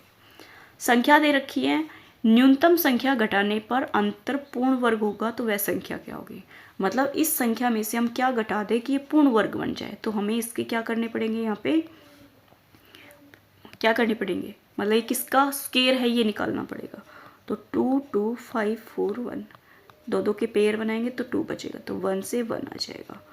तो यहाँ पे कितना आ जाएगा 1 2 5, 1 और 1 2, तो किस पे जाएगा 5 से करेंगे तो कितना आ जाएगा 125। तो ये 0 आ जाएगा, 41 नहीं जाने के 0। तो अब ये देखो कितना आ जाएगा, 10 हो जाएगा और 30 आ जाएगा। अब जो है ये 150 का परफेक्ट स्क्वायर हो सकता था, है ना। 150 का जो परफेक्ट स्केयर है वो हो सकता है, लेकिन जब इसमें क्या ना हो, 41 ना हो। अगर ये 41 ख़त्म हो जाए और 41 के प्लेस पे हमारे यहाँ पे कितना आ जाए, 0 आ जाए, तो ये 150 का स्केयर हो जाएगा। तो यहाँ पे आप देख रहे हो कि न्यूनतम संख्या घटाने पर अगर इसमें से हम 41 घटा दें तो ये हमारा क्या हो जाएगा, एक परफेक्ट स्केयर हो जाएगा। नेक्स्ट देखो, 52 पत्तों की एक गड्डी में से 2 पत्ते यादृश रूप से खींचे जाते हैं। 2 पत्तों के या तो काले और या तो बेगम होने की प्रायिकता पूछिए। बहुत अच्छा क्वेश्चन है ये हमारा। तो देखो, तो यहाँ पे देखो टोटल पत्ते कितने हैं, 52 पत्ते हैं। पत्ते कितने हैं, 52। 52 पत्तों में से निकाल कितना रहा है, वो 2 निकाल रहा है। तो पहले इसको कॉम्बिनेशन से इसको सोल्व कर लो। तो ये 52 हो जाएगा, फिर कितना आ जाएगा, 51, और यहाँ पे 50 फैक्टोरियल हो जाएगा। 52 में से 2 जाएगा तो 50 फैक्टोरियल आ जाएगा। 2 को ओपन करेंगे तो ये आ जाएगा। 50 से तो 50 फैक्टोरियल कैंसिल आउट। 2 से काटोगे तो कितना हो जाएगा, 2 दूनी 4 और 2 छीक 12। तो कितना आ गया, 26 और 51 आ गया। 26 और 51 की मल्टीप्लाई करोगे तो कितना आ जाएगा, 1326 आ जाएगा। ठीक है, ये तो क्या हो गया, टोटल का हो गया। ये किसका है, टोटल का। तो टोटल हमारा 1326 हो गया। अब हमें निकालना है यहाँ पे पॉसिबिलिटी। पॉसिबिलिटी क्या है, दोनों पत्ते क्या हो, काले कलर के हो। तो काले जो पत्ते होते हैं वो कितने होते हैं यहाँ पे, 26। 52 में से 26 क्या होते हैं, ब्लैक, और 26 ही क्या होते हैं यहाँ पे, रेड। तो 26 में से 2 निकाल दो। तो देखो 26 इंटू में 25 इंटू में क्या आ जाएगा हमारा, 24 फैक्टोरियल। अपोन में क्या आ जाएगा, 24। 26 में से 2 जाएगा तो 24 फैक्टोरियल, और 2 हमारा, इसको ओपन कर देंगे। 24 से तो 24 कैंसिल आउट, 2 से काटेंगे तो कितना आ जाएगा, 13। 25 और 13 की मल्टीप्लाई कर लो। 25 और 13 की, 13 5 65 हो जाएगा। कितना आ जाएगा हमारा, 5, तो कितना बचेगा, 13। 65 में से 6 बचेगा, तो 13 दूनी 26, 26 और 6 हमारा कितना हो जाएगा, 32। कितना आ गया, 325। 325 बटे कुछ भी नहीं आएगा, अभी 325 ही आ जाएगा। अब देखो काले का तो होगा, या क्या हो आपकी बेगम, या क्या हो, बेगम। बेगम जो होती है, जिसको हम क्वीन बोलते हैं, वो टोटल कितनी होती है, 4।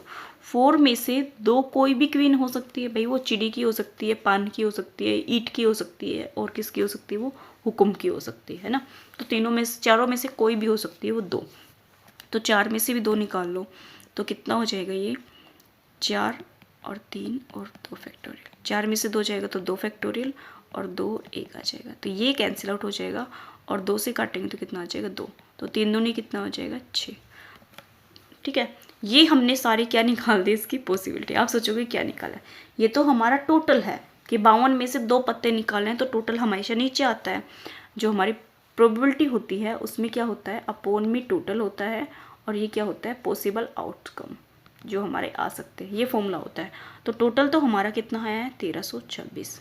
बीच में आप सिंबल देख रहे हैं या का, या का सिंबल है।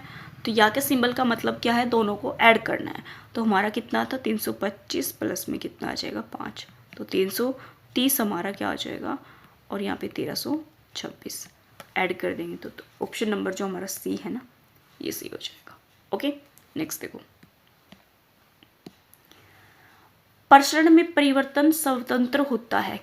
किसमें जो प्रसरण है वो स्वतंत्र होता है, केवल माप से, केवल मूल बिंदु से, मूल बिंदु या माप दोनों से, न ही मूल बिंदु और न ही माप से। जो हमारा प्रसरण, वो प्रसरण में परिवर्तन स्वतंत्र होता है। किससे स्वतंत्र होता है ये पूछा है। तो जो हमारा स्वतंत्र होता है वो होता है केवल मूल बिंदु से। ऑप्शन नंबर जो हमारा बी है ये सही हो जाएगा। एक संख्या को 114 से विभाजित करने पर शेषफल 21 आता है। यदि उस संख्या को 19 से विभाजित किया जाए तो शेषफल क्या आएगा। जब भी आपको इस टाइप का क्वेश्चन मिले, जो रिमाइंडर होता है उसको हम जो दूसरा नंबर से डिवाइड करें तो पूछे जाए तो उससे उसको डिवाइड कर देना है। तो 19 से जब डिवाइड करेंगे इसको तो कितना आएगा 19। 19 में कितना बचेगा, जो रिमाइंडर है वो कितना बचेगा, यहाँ पे 3 नहीं 2 बचेगा। 19 में 21 में से 19 जाएगा तो 2 बचेगा। तो ऑप्शन नंबर हमारा यहाँ पे सी से हो जाएगा। एक वर्ग के विकर्ण की लंबाई ए सेंटीमीटर, तो वर्ग का क्षेत्रफल पूछा है। सेम क्वेश्चन आपका रिपीट हो रखा है। 2020 का पेपर है आज का, और 20 का ही है आई थिंक, मैं भूल जाती हूँ कि कौन सा पेपर है। ठीक है, 2020 का ही है आई थिंक, और मैं आपको जो वीडियो डालूंगी उसमें बता दूंगी कौन सा है ना, थंबनेल पे पता लग जाएगा। और जो मैंने कल कराया था आज की जो वीडियो है ये 8 नंबर का प्रैक्टिस सेट है और कल कराया था 7 का। तो 7 वाले और 8 वाले में ना मैं दोनों का क्लियर कर दूंगी कौन कौन से सेट थे, उसका भी थंबनेल चेंज करके उस पर लिख दूंगी कौन से ईयर का था, तो वो भी आपको क्लियर हो जाएगा। तो यहाँ पे देखेंगे जो क्वेश्चन है वो रिपीट हो रखे हैं, ठीक है। ये आई थिंक 2022 का था कल वाला और आज का 2020 का है, आज का 2020 का है और कल का 2022 का था। तो इनमें जो क्वेश्चन है वो बहुत सारे रिपीट हो रहे हैं, एटलीस्ट 4 से 5 क्वेश्चन रिपीट हो रहे हैं। तो ये जो क्वेश्चन है इनसे निकलो अच्छे से और ध्यान रखो। तो इसका जो आंसर है ये मैं नहीं बताऊंगी, आप देख लेंगे उसमें जाके, ऑप्शन नंबर जो डी है ये आंसर हो जाएगा। ओके, निकाल लेना या बता दूँ, निकाल के देख लो, पता लगेगा फिर। यदि एक वृत्त की त्रिज्या में 20% की वृद्धि की जाए तो क्षेत्रफल में वृद्धि होगी। 20% की वृद्धि बोल रहा है कि वो वृत्त की त्रिज्या में की जाए, तो 20% की वृद्धि कितनी हो जाएगी, 1/5। 20% का 1/5, 5 से कितना हो गया, वो 6 हो गया। 5 का स्क्वायर 25 हो जाएगा, 6 का कितना हो जाएगा, 36। दोनों में डिफरेंस 11 का, किस पे, 25 पे। इंटू में क्या आ जाएगा, 100। तो 25 चौके 100, तो 11 चौके 44% की क्या हो जाएगी, वृद्धि। ऑप्शन नंबर सी सही हो जाएगा। एक आयत का परिमाप 82 मीटर है और क्षेत्रफल 400 है, तो आयत की चौड़ाई पूछी है, ठीक है। आयत का लेंथ 2 इंटू में लेंथ प्लस में ब्रेथ क्या होता है, हमारा पेरीमीटर होता है। तो लेंथ प्लस में ब्रेथ हमारी कितनी आ जाएगी, यहाँ से 42।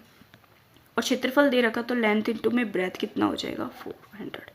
तो आप देखो इसमें क्या पूछी, आपसे चौड़ाई पूछी है। तो चौड़ाई का मतलब है इनमें से कोई एक तो क्या है, चौड़ाई है।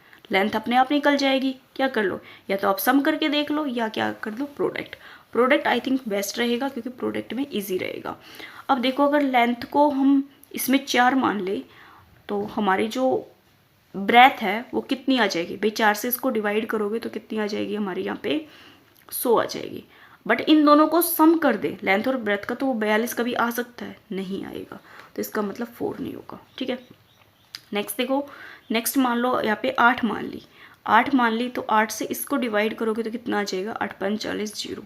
इन दोनों को प्लस करोगे तो कभी 42 नहीं आएगा, ये भी कैंसिल आउट। 16 देखो, 16 इसको मान लिया तो 16 से इसको डिवाइड करोगे तो कितना आना चाहिए, ये हमारा 400 बटे कितना है, 16 है। तो 4 चौक 16 और 4 से कितना आ जाएगा, 100। 4 से काटेंगे तो 25, कितना आ गया, 25। अब इन दोनों को प्लस करके देखो, 42 आ रहा है, 16 और 25 82, ये तो प्लस कर रहे तो हमारा अलग आ रहा। देखो मल्टीप्लाई में कितना आएगा, ये 1 आएगा, 41 आएगा, 42 नहीं आएगा, 41 आएगा। 2 से काटेंगे, 2 4 जा 2 1 जा 41। तो 6 और 5 कितना हो जाएगा, 11, 2 और 3 और 1 4। तो आप देख पा रहे हैं जो ऑप्शन नंबर जो डी है ये मैच हो रहा है, तो यही हमारा आंसर हो जाएगा। ऑप्शन से जाओगे तो बेस्ट है, वरना तो इसमें वो फॉर्मूला लगाना पड़ेगा आपको a+b का होल स्क्वायर से, तो उसमें टाइम वेस्ट होगा। तो सबसे बेस्ट है आपको चौड़ाई, इनमें से कोई ऑप्शन में से कोई एक चौड़ाई है तो उनको रखो, और जो a+b है इसको सेटिस्फाई करा लो, और जो l इंटू बी है इसको सेटिस्फाई करा दो। ओके, नेक्स्ट क्वेश्चन देखो आप यहाँ पे, एक सममिति आवृत्ति बंटन के लिए, जो हमारी समवर्ती आवृत्ति होती है उसके बंटन के लिए क्या होते हैं, माध्य, बहुलक और जो माध्यिका होती है, ये तीनों क्या होती हैं, इक्वल होती है। ऑप्शन नंबर 3 हमारा यहाँ पे सही होगा। ओके, नेक्स्ट, समीकरण में y = 0 है और y - 5 के युग्म का हल है। इसका मतलब जो है y = 0 है तो ये हमारी x एक्सिस, ये हमारी x एक्सिस होगी और ये y एक्सिस, ये x है और ये y एक्सिस है। तो जो y है और जो x है वो तो यहाँ पे क्या होते हैं, 0 0 होते हैं ओरिजिन पे, और y कितना है, 5 है। तो इसका मतलब अगर हम इसकी लाइन बनाएं तो ये क्या बनेगी, पैरेलल लाइंस। भाई ये जो x एक्सिस के है ये दोनों क्या होगी, पैरेलल होगी, x और y एक्सिस। तो इसका आपसे हल पूछा है, जब पैरेलल लाइंस होती हैं तो उनका कोई भी सॉल्यूशन नहीं होता। इसका मतलब इसका जो हल है, जो सॉल्यूशन है वो कोई नहीं होगा। तो एक हल नहीं, कोई हल नहीं, इसका क्या होगा, कोई हल नहीं। ऑप्शन नंबर सी सही हो जाएगा। अगर ये पैरेलल नहीं होती तो वो आपको पता ही होगा, अगर ये इंटरसेक्टिंग होती तो इसका एक सॉल्यूशन होता, अगर ये कोइंसिडेंट होती, एक लाइन पे दूसरी लाइन होती, तो इसके बहुत सारे सॉल्यूशन होते। नेक्स्ट देखो, नेक्स्ट क्वेश्चन क्या दे रखा है, x और y दो धनात्मक पूर्णांकों में x का जो न्यूनतम अभाज्य खंड है वो 3 है और y का कितना है 5 है, तो x प्लस वाई का न्यूनतम अभाज्य खंड होगा। x प्लस वाई का न्यूनतम अभाज्य खंड होगा। देखो जो 3 है ये भी क्या है, प्राइम है, जो 5 है ये भी क्या है, हमारा प्राइम नंबर है। अब इसने पूछा है x और y का न्यूनतम क्या हो सकता है। जो x और y में जो न्यूनतम है ऑप्शन के अकॉर्डिंग देखो प्राइम नंबर होना चाहिए। 1 हमारा प्राइम नंबर नहीं है, 11 भी प्राइम नंबर है भाई, 11 प्राइम नंबर है, 11 क्या है, प्राइम नंबर है। 7 भी प्राइम नंबर है, 2 भी है। तो ये 3 नंबर तो क्या है हमारे यहाँ पे प्राइम है। तो फर्स्ट ऑफ ऑल न्यूनतम बोला है ना, न्यूनतम, तो सबसे छोटा न्यूनतम प्राइम नंबर कौन सा है इन तीनों में, 2। तो ऑप्शन नंबर हमारे यहाँ पे 2 सही हो जाएगा। ओके, चतुर्थक विचलन के गुणांक की गणना करने का सूत्र क्या है। जो हमारा क्वाड्रेंट जो विचलन होता है इसका जो सूत्र होता है वो होता है Q3 माइनस Q1 अपॉन में Q3 प्लस में Q1। तो देखो ऑप्शन कौन सा ठीक हो जाएगा, प्लस है इसमें, फर्स्ट वाले में माइनस है, तो ऑप्शन नंबर जो फर्स्ट है ना ये सही हो जाएगा। नेक्स्ट देखो, दो संख्याएं एक तीसरी संख्या से 30% 40% कम है, तो दूसरी संख्या पहली संख्या से कितनी प्रतिशत है। तो देखो 3 संख्याएं हैं, तो 1 2 और 3। अगर तीसरी हमने 100 मान ली, 100 से 30 कम है तो कितनी होगी, 70 है, और तीसरी से 40 कम है तो कितनी होगी, ये हमारी 60। ठीक है, परसेंट आप रहने दो। दूसरी संख्या कितनी है, 60। पहली संख्या कितनी है, 70, इंटू में क्या आ जाएगा, 100, 0 से 0, तो ये आ जाएगा 600/7। तो 7 8 56, 7 8 56, कितना बचेगा हमारा, 4 बचेगा। तो 4 बचेगा तो 7 5 35, ये आ जाएगा 85, और 5 ही बचेगा, 5/7%। तो जो आंसर है वो हो जाएगा 85 5/7%। ऑप्शन नंबर जो हमारा फर्स्ट है ये सही हो जाएगा। नेक्स्ट देखो, 15 मीटर लंबे एक कमरे का संपूर्ण फर्श को 15 सेंटीमीटर और 12 सेंटीमीटर की टाइलों से ढकने के लिए 7500 टाइलों की आवश्यकता है, तो कमरे की चौड़ाई पूछी है। क्या पूछी है, कमरे की चौड़ाई।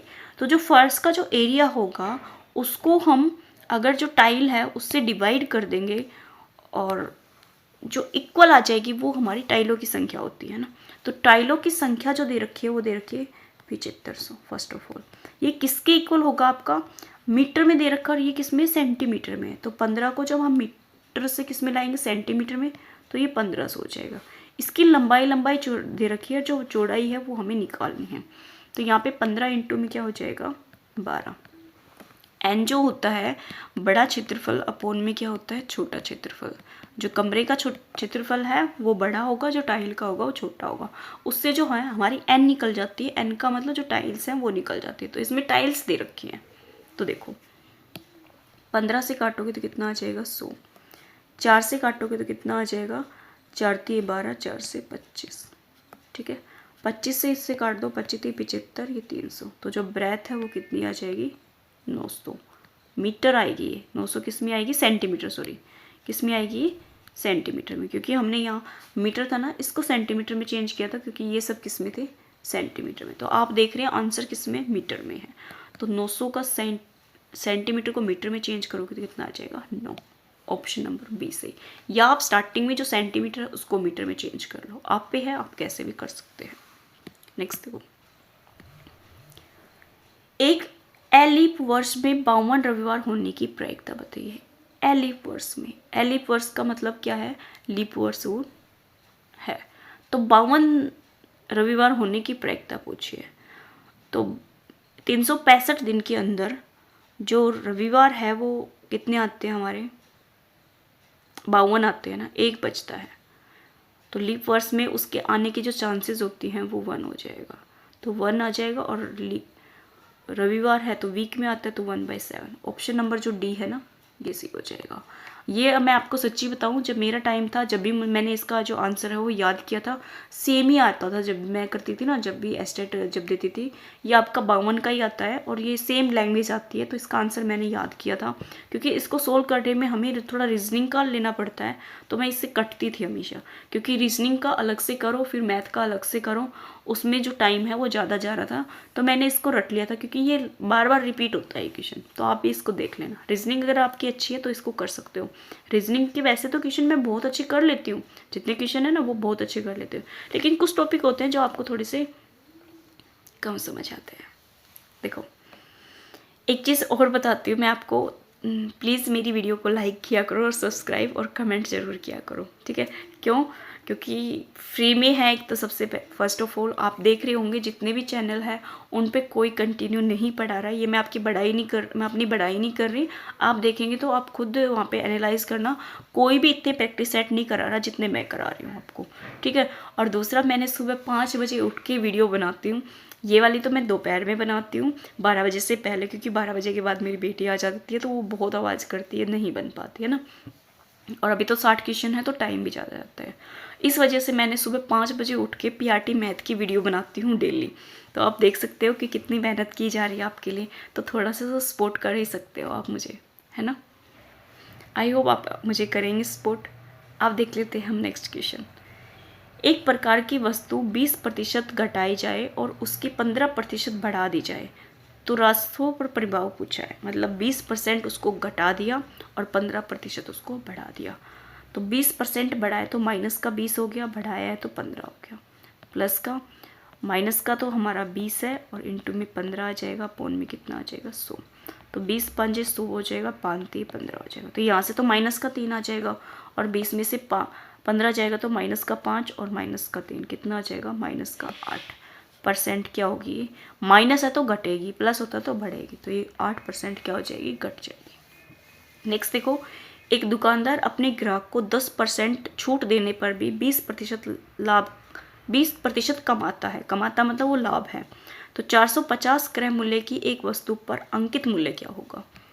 अब अंकित मूल्य पूछा है एमआरपी, इसी में सोल्व कर देती हूँ, ठीक है। एमआरपी पूछा है तो 450 की वस्तु है, लाभ कितना कमा रहा है वो 20%, तो 120 हो गया। छूट कितनी दे रहा है वो 10% की, 90 हो गया।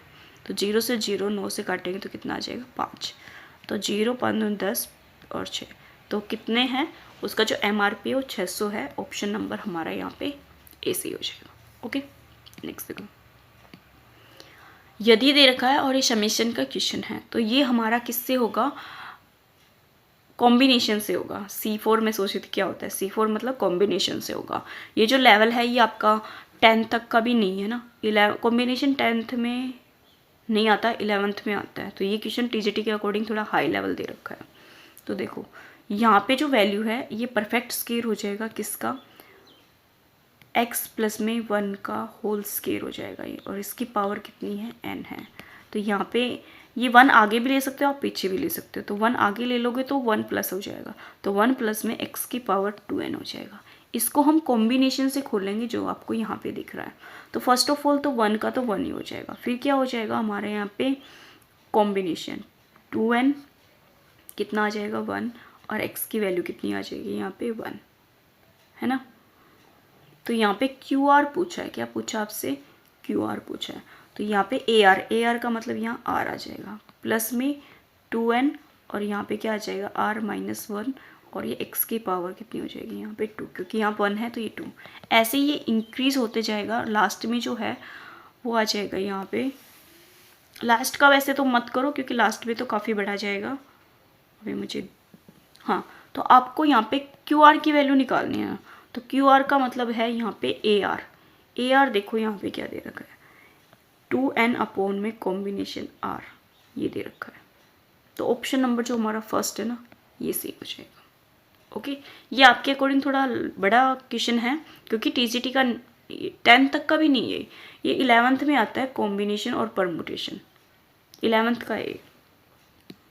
नेक्स्ट देखो, एक गोले का व्यास 25% बढ़ाने पर आयतन में वृद्धि होगी, कितना बढ़ा रहा है वो 25 बटे 100 करेंगे तो 25 चौके 100, 4 से कितना बढ़ गया 5। आयतन पूछा है तो आयतन मतलब क्यूब, गोले का है तो क्यूब होगा तो 4 का क्यूब कितना हो जाएगा 64, और 5 का कितना हो जाएगा 125।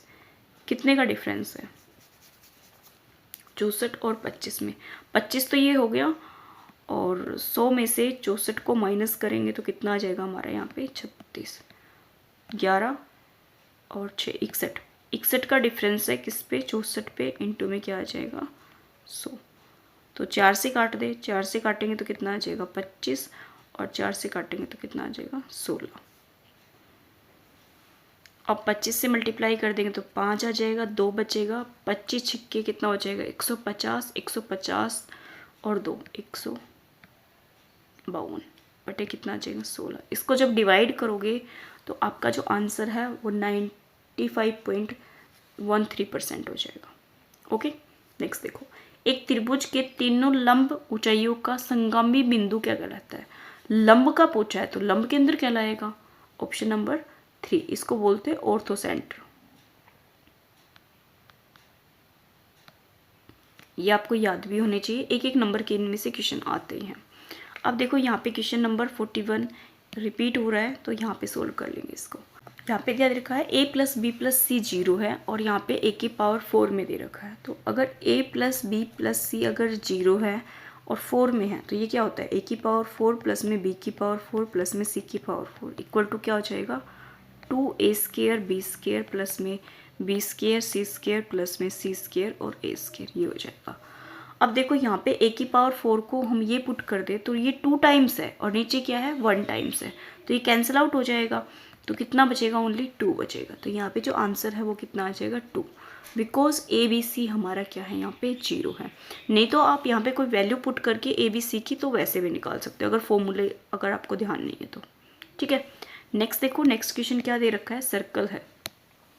यदि ओ केंद्र है, ये सर्कल है, इसमें ओ क्या है हमारा केंद्र है, और ए डी व्यास है। अगर इसका ए डी व्यास ले लें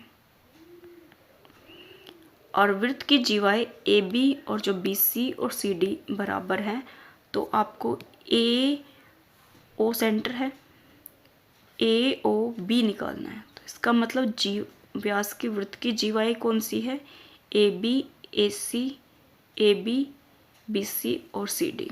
ए बी आप ऐसे ले लो, बी हो गया, फिर ये सी ले लो, बी सी हो गया, और फिर सी और डी ले लो। ठीक है, ये क्या है, इसकी जीवाएं हैं। ओके, इसको अगर हम रोटेट कर दें तो ये ऐसे बन जाएगा। तो यहाँ पे जो एंगल है वो पूछा आपसे ये है, ए डी पूछा है ना, ए ओ बी पूछा है, बी पूछा है, डी नहीं पूछा। क्या पूछा है, बी पूछा है, ये पूछा है, ये वाला एंगल। तो फर्स्ट ऑफ ऑल आप ए डी अगर एक स्ट्रेट लाइन है तो इस पे जो एंगल्स बन रहे हैं, ये कंप्लीट एंगल कितने का बनेगा 180 डिग्री। इसके कितने पार्ट हो रहे हैं, 1 2 3, 3 पार्ट हो रहे हैं। तो 3 पार्ट है तो इन पे जो डिस्टेंस होगा वो क्या होगा, इक्वल होगा, क्योंकि इसने क्या दे रखा है, ये बराबर दे रखा है। भाई ये साइड इसके बराबर है तो ये इसके बराबर है, ये इसके बराबर, तो इसका मतलब ये सारी एक दूसरे के बराबर हो जाएगी।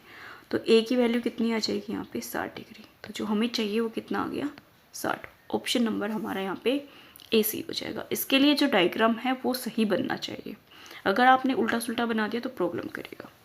नेक्स्ट देखो, नेक्स्ट दे रखा है, यदि एक समांतर चतुर्भुज का एक कोण अपने आसन कोण का 2/3 है तो समांतर चतुर्भुज का सबसे छोटा कोण होगा। मतलब एक समांतर चतुर्भुज, समांतर चतुर्भुज ये होगी, आसन कोण मतलब एक कोण अपने आसन कोण का 2/3 है। तो ये कोण और मान लो ये कोण है, ये दोनों एक दूसरे के क्या हो जाएंगे, आसन कोण हो जाएंगे। तो ये 2/3 है एक, और एक कितना है हमारा, ये x मान लो थीटा, ये x हो जाएगा। ठीक है, 2/3 तो ये x में से मतलब इन दोनों का जो सम होगा वो कितना होगा यहाँ पे 180। तो देखो 2/3x प्लस में x कितना हो जाएगा 180 हो जाएगा। तो यहाँ से 3 आ जाएगा 5x/3 इक्वल टू कितना आ जाएगा 180। तो x की वैल्यू निकालोगे तो 180 इंटू में 3/5 हो जाएगा। 5 से काटेंगे, 5 15 और 5 23 36, तो 36 18 9 1 10, 108 डिग्री का आ गया। तो छोटा पूछा है, छोटा का मतलब x तो हमारा 108 है, तो इसका 2/3 और निकाल दो। इसका 2/3 निकालेंगे तो 108 का 2/3 निकालेंगे तो 3 से काटेंगे तो कितना आ जाएगा, फिर से 36 आ जाएगा। तो 36 दूनी 72 डिग्री आ जाएगा। देखो ऑप्शन नंबर जो हमारा डी है ना, ये सही हो जाएगा। जो हमारी समांतर को क्या बोलते हैं, पैरेललोग्राम, है ना। पैरेललोग्राम जो क्वाड्रिलेटर होता है उसमें आसन जो कोण होते हैं, एडजेसेंट जो एंगल्स होते हैं, उनका सम 180 होता है, जो इस क्वेश्चन में मेजर हेल्प कर रहा है सोल्व करने में, वरना तो प्रॉब्लम कर देता और ये सोल्व नहीं होता। क्वेश्चन दिया भी इसीलिए जाता है, लिंक इसीलिए दिए जाते हैं, क्योंकि जो बनाने वाला होता है उसका जो माइंड होता है वो बहुत ज़्यादा होता है। बहुत ज़्यादा का मतलब उसको हर कॉन्सेप्ट क्लियर होता है, उसको ये पता है कि कौन सी चीज़ कैसे रिलेट करेगी और कैसे आंसर आ सकता है इसका, ठीक है। तो इसके लिए प्रॉपर्टी आपको याद होनी चाहिए। याद होने के लिए आपको मैंने बताई रखी है 2 प्लेलिस्ट, आप जाइए और चेक करिए। आप देखो नेक्स्ट क्वेश्चन क्या दे रखा है। नेक्स्ट क्वेश्चन भी हमारा अच्छा वाला दिख रहा है।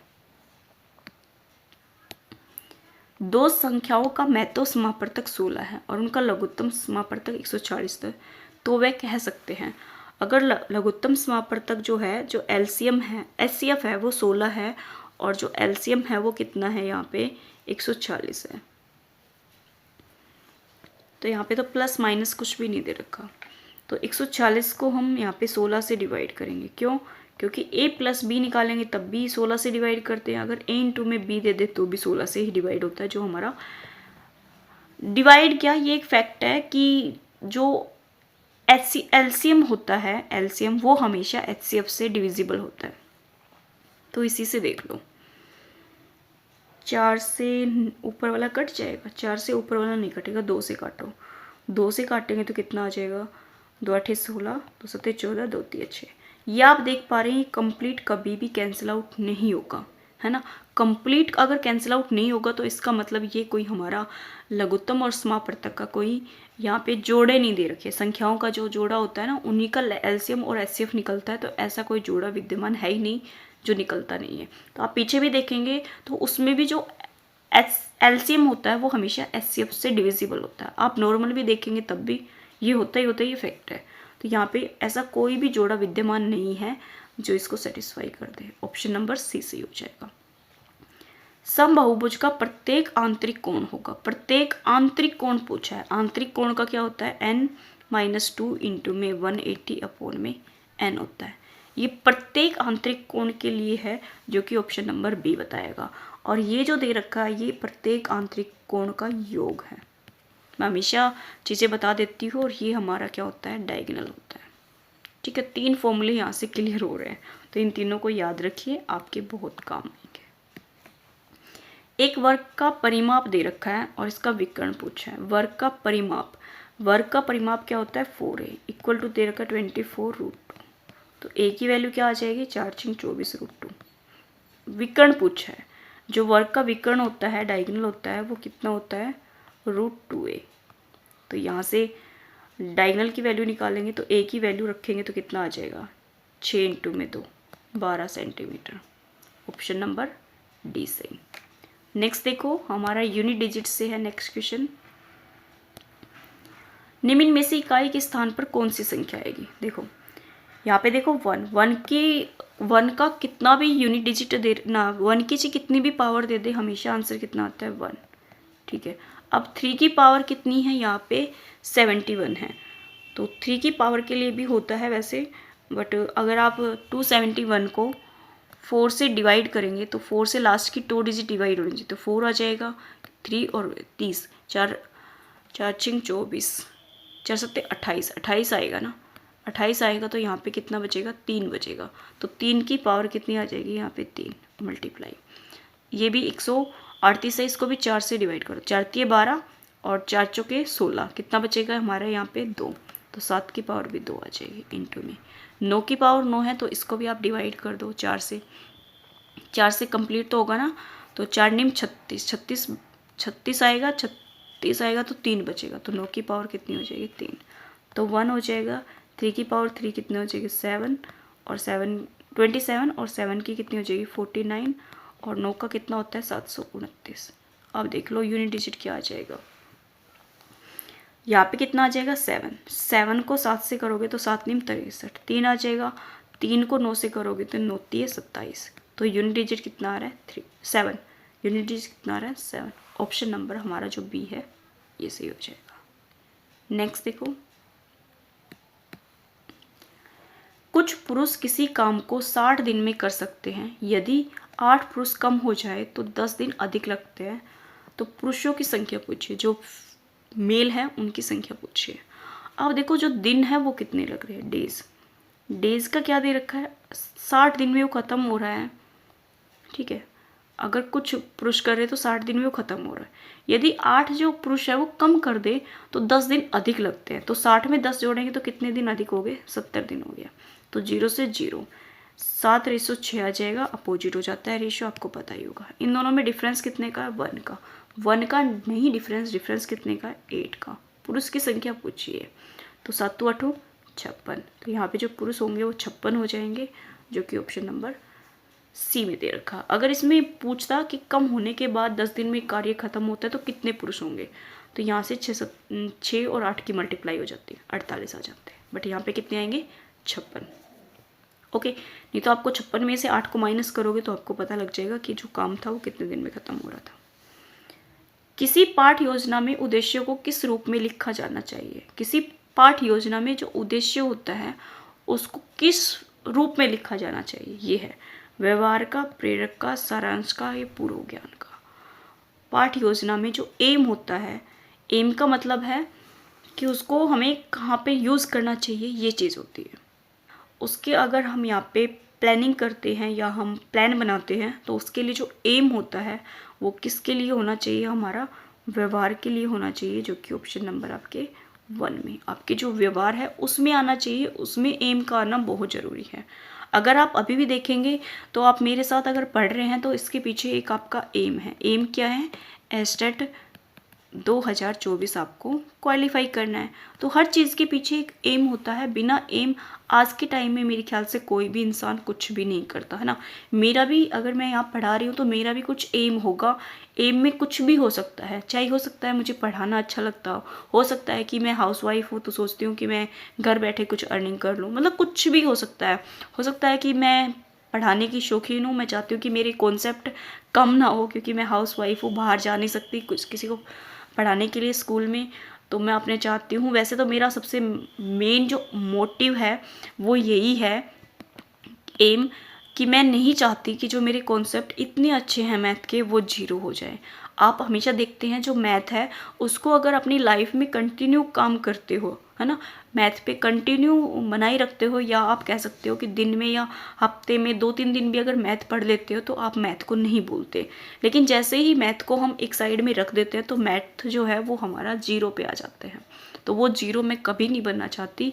सबसे बड़ा एम तो मेरा यही है पढ़ाने का, क्योंकि मैंने एस्टेट जो है क्वालिफाई करे बहुत साल हो गए, बट मैं जुड़ गई थी कहीं स्कूल में भी, फिर भी मैंने स्कूल छोड़ दिया क्योंकि बच्ची को हैंडल नहीं कर पा रहे थे कोई, तो इस वजह से मैंने स्कूल छोड़ दिया था। और मैंने अपना एम यही बना लिया था कि अब मैंने अपना यूट्यूब ही स्टार्ट करना है। तो आप सपोर्ट करेंगे तो एक दिन ऐसा आएगा कि मैं घर बैठे भी अपना जो एम है वो कभी भी नहीं खो पाऊँगी, क्योंकि मैं चाहती हूँ कि मेरे कॉन्सेप्ट कभी भी ख़त्म ना हो। ठीक है, आप भी अगर मैथ अच्छा करना चाहते हैं तो आपको भी मैं एक चीज़ ही बोलूँगी कि इस पे कंटिन्यूटी बनाए रखना है, हमेशा इसके टच में रहना है। दूर हो जाओगे तो 0 पे आ जाओगे। और सब्जेक्ट के अकॉर्डिंग आप देखते हो कि आपको 19-20 करके आप जो ऑप्शन है ना 4 में से एटलीस्ट 2 ऑप्शन पे तो आप आ ही जाते हो, है ना। मान लो कोई साइंस ही है, साइंस का कोई भी टॉपिक आपने कभी भी पढ़ा हो तो उसके जो 4 ऑप्शन होंगे, 4 ऑप्शन में से आपको 2 ऑप्शन को तो आराम से एलिमिनेट कर दोगे। तो लास्ट के जो 2 ऑप्शन है उसमें ये हो सकता है ये और ये, उसमें जो चांसेस है वो 50-50 के हो सकते हैं। लेकिन मैथ में अगर आपने आज पढ़ा है और इसको अगर 6 महीने के बाद पढ़ोगे तो आप यहाँ से चारों ऑप्शन में से एक ऑप्शन को भी एलिमिनेट नहीं कर पाओगे। सबसे बड़ा फैक्ट है ये मैथ का, इसलिए मेरा टच में रहने का मकसद है। ओके, अगर वीडियो पसंद आती है तो प्लीज़ लाइक कीजिए, सब्सक्राइब कीजिए, और आपके कमेंट का मुझे बेसब्री से वेट होता है कि आपको वीडियो कैसी लगी। पसंद आए तो अपने दोस्तों के साथ भी आप शेयर कर सकते हैं जो एस्टेट की तैयारी कर रहे हैं। मैंने आपको बता ही दिया, पीआरटी की भी तैयारी चल रही है और टीजीटी की भी तैयारी चल रही है। ओके, मिलते हैं नेक्स्ट वीडियो में, तब तक के लिए thank you for watching me.